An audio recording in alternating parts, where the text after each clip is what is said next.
like to welcome you to our 8th breakfast briefing.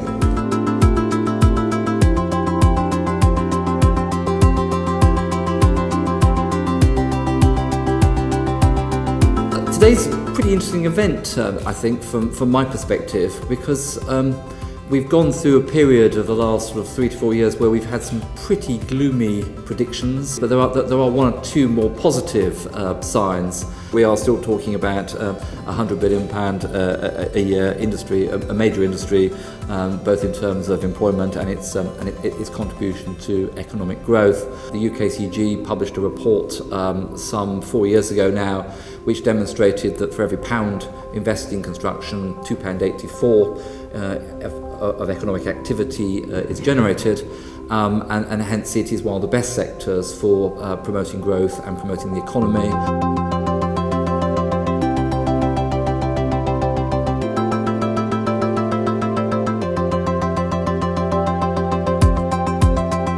Now, it's crucial that as part of the work we do alongside new build, that you get the existing stock back into use. We've seen a drop now of 40,000 in the number of long-term empty homes being brought back into use over the last 3 years, so that's a good start.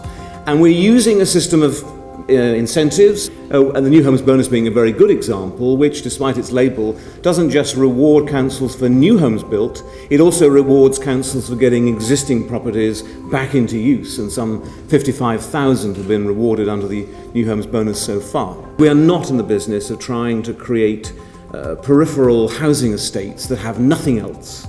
If they're going to be genuine, lasting communities, you have to have that mix of use, that investment in the infrastructure, and you have to have it up front.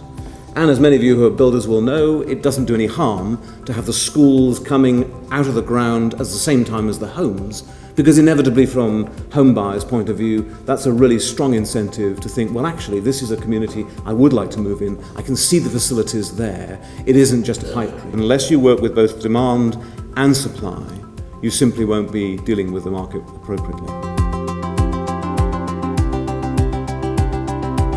If you look back sort of 10 years ago, if you were a major retail chain, and you wanted to have a UK presence, you were looking at having 500 shops spread across the various shopping centres and city centres. A couple of years ago, you'd be looking at 200. Now, 50 would probably do it for you. You'd have a few flagships, stores, and then you have a big online offering with click and collect and that sort of thing. There's a change in the type of premises that are required.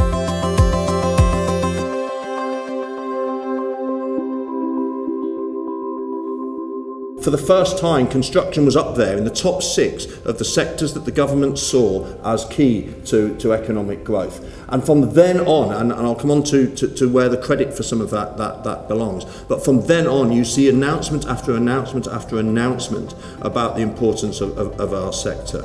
All the talk has been about shovel-ready projects and infrastructure, but God's sake, it takes years to get infrastructure projects approved. You can be into people's occupied homes pretty quickly if you focus on upgrading them, if you work with local authorities and housing associations.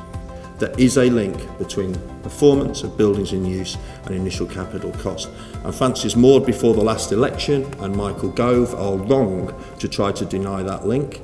And it's our job to continue to promote this message of value in the construction industry.